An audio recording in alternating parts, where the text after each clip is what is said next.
Tonight on Q2, trying to attract more sports to the city. Through new facilities and a new position, Billings is trying to market itself as a sports destination. You want this to be the regional sports destination within several hundred miles. Plus, catch them if you can. Really, all in all, it's a big safety tool. With eyes in the sky, the Billings Police Department is able to bring a couple of suspects to justice. We'll show you the view from above. And from the west to Washington. Phosphorus atom in PF3. Green 2. 1 is correct. We're excited. We don't think we're going to make it far. 5 golden bears are now in the nation's capital competing in the national science competition. The MTN 530 News starts right now. From Montana's news leader, this is the MTN 530 News. Good evening and thanks for joining us tonight. I'm Russ Riesinger. And I'm Andrea. Lutz. Montana is looking to ditch the environmental hazards the next time you order food to go. That's because a bill progressing through the Montana legislature will phase it out. As our Hannah Pettiferi learns, the bill would serve as a landmark piece of environmental legislation for our state. When you order takeout or get food to go, chances are the food is still packed in these styrofoam containers. Once these styrofoam containers hit landfill, it doesn't go away that quickly. It can take hundreds or even thousands of years for them to decompose. All the styrofoam that's ever been made ever is still on the planet. Kylie, who serves at Montana Brewing Company, says the restaurant moved away from styrofoam some time ago and switched to other types of containers. They are eco-friendly, they're biodegradable, and we have been using them for about 3 years, so they're not as bad as they could be. Similar businesses across the state have come together to help pass House Bill 477, phasing out polystyrene in single-use food containers with exceptions. I think it's rather just an encouragement rather than, a force, because so many are already trending towards less use of styrofoam and using paper products instead.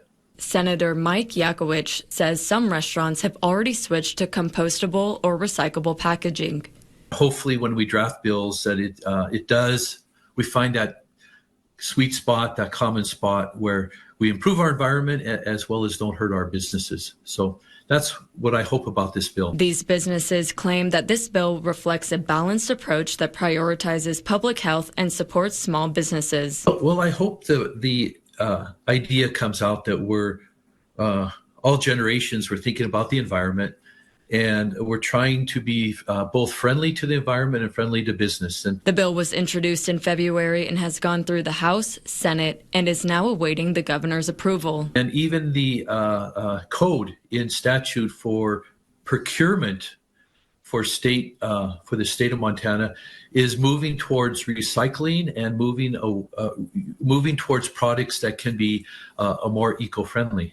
Kylie is very hopeful that this bill will have a positive impact on the environment and is excited to see where it goes. I think being a leader in doing this is going to set a precedent that our kids and future generations are going to look back on and say, like, there's where it started. Here's who started it. In Billings, Hannah Pettiferi, MTN News. Governor Gov Gianforte signs into law a bill that he says will give a tax break to Montana businesses, especially benefiting those who do construction. Speaking at a construction site in Helena, Gianforte said the measure will reduce what businesses pay into the state's unemployment fund. Construction workers are one of the more likely groups to use unemployment benefits. The annual tax on businesses pays for unemployment relief to people who've lost jobs. Leaders say there's more than $600 million in that fund as the state's unemployment rate remains low. Savings in the construction industry are nearly $2 million this year alone, and then nearly $4 million next year just because of this single change. Reducing costs for construction will help all of these firms have more money to invest in their businesses and speed up the construction of housing. Vice President for Dick Anderson Construction, who's working on those new apartments in Helena that you see there, says this bill could save them almost $40,000 a year. Ballots are in the mail and landing at your door as school board seats are up for grabs in less than 2 weeks. It includes 2 seats in School District 2. Our Isabel Spartz sat down with 3 candidates about the biggest issues facing the district. Billings voters will have the chance to make their voices heard in a matter of days. So here's a look at the candidates that are vying for your vote in the School District 2 school board race. Newcomer Jordan Judici, a father of 3 and a PTA leader for Poly Drive Elementary, is running for the seat in District 5 against newcomer Amanda Brown, a mother of 2 whose children are partially homeschooled and wanted to get more involved. I think that public education builds the community, makes it stronger, and that's why I want to run. I think my campaign is as much about strengthening families and calling families to action and involvement as much as the schools themselves. Judici wants to bring strong financial strength to the schools, opposes book bans, and does not approve of public dollars being used for private use. I believe that we need strong leadership and we need smart strategic solutions, ones that attempt to avoid cuts and that hurt students and burden educators. Brown is focused on parental rights, has a more neutral stance on book banning, and says she wouldn't be opposed to cuts within the Department of Education to bring a focus on local districts. Nationwide, I think schools are just becoming more and more politicized, and I think that is shortchanging students in a lot of ways. The more you can localize that influence and bring it closer to home, the better. Luke Ashmore, a former West High soccer coach, is challenging incumbent and attorney John Von Langen for the seat in Zone 7. MTN reached out to Von Langen to request an interview, but he did not respond to questions by our deadline. I think I have some skills and expertise that the board is currently missing, and if I can help provide those, I want to do so. Ashmore's largest concerns surround public infrastructure, like supporting projects like the Dallas Stadium upgrades. He too opposes book bans, and as an English major, Ashmore wants to see more focus on literacy. I want to make sure as a district we're instilling a love for reading. Because I think that is one of the best things you can do for someone's education holistically. As for the other seat up for grabs, Teresa Larson is running unopposed in Heights District 3. Election Day is May 6th. In Billings, Isabel Spartz, MTN News. The Billings Police Department recently took to the sky to apprehend a couple of suspects. Take a look at this video here as the department's drone was in action overhead at some grain silos, bringing the individuals to justice. Tonight, our Haley Monaco dives into the important role this technology can play over the course of investigations.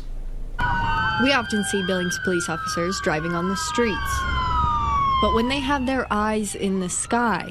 Pretty great capabilities. The Billings Police Department recently apprehended a couple of suspects using the drone's thermal capabilities. We have to have a reason to be where we are. Take a look at this video as the department's drone was in action overhead at silos that had been constantly burglarized for a month. We're flying and the 2 suspects pulled up and went in, and we're starting to pull more copper wire out, and they managed to get both of them arrested and in custody. So.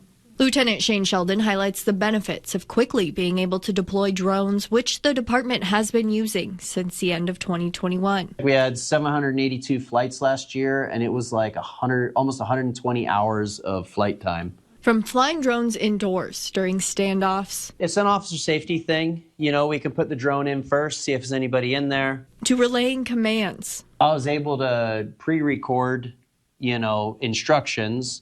Like, this is the Billings Police Department. You are under arrest. Drone technology plays a critical role in identifying criminals and bringing them to justice. They're a fantastic tool. In Billings, Haley Monaco, MTN News.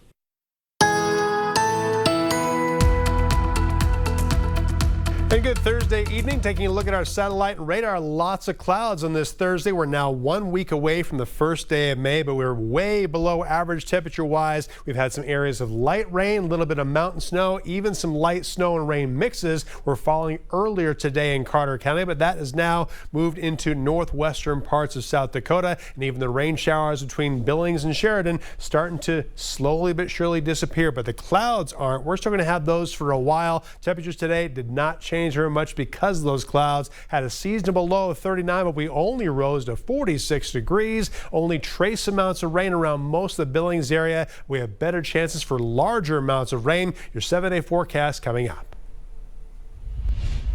The city of Billings is looking to grow its sports tourism. Sports tourism has been identified as a missed opportunity in recent years. It's the motivation behind building a new sports court facility, ice rink, and rodeo grounds. Our Charlie Kleps has the story. Opportunity and community. We want to do more. Those were the words on repeat Thursday morning as community members gathered for an update on various sports facility projects in Billings. It's really going to be great for our community, and it's going to drive sports tourism. That's the main goal of these projects, as Visit Billings sees opportunity in bringing tourists to Billings through sports. It's considered tourism, but folks are following their teams, their families. So let's take a look at the exciting things coming to town. It's inspiring to be able to build something. By now we've heard of this project. Moving dirt at the Metro as the staff gears up for the return of the outdoor rodeo this summer. It's just going to be something that brings a new entertainment level to the area. Meanwhile, School District 2 is now 60% towards funding much-needed dayless renovations, an effort that began last summer. And of course, there's this, the brand new site for the Signal Peak Ice Arena down in Amon Park. And as you can see, the dirt is already being moved. The process is underway. So here we are, roughly 8 months later, and we're breaking ground, and that's just the way we're going to do things. That groundbreaking will happen in a couple of weeks, but the additional ice arena is expected to be here no later than April of 2026, filling a major need alongside a $21 million sport court facility financed by the city. We were all hoping the parks bond would pass in 2023. Obviously, that didn't pass, but the need is still there for new ice for Billings. But it isn't just the facilities that are new. Billings has been talking about sports venues and the need for more facilities for years. You might recognize that voice. Casey Conlon has now moved into a sports tourism director role, the first of its kind in Montana. It's my job to help these facilities get full, right? Conlon says the hope is that these upgrades will bring crowds to Billings, and along with it, their dollars, eventually turning the Magic City into the sports hub. You want this to be the regional sports destination within several hundred miles. Billings is positioned to do that. A mission already underway with one goal in mind. Just like medical is for Billings, we're the hub for the state. We should be the hub for sports. In Billings, Charlie Kleps, MTN News.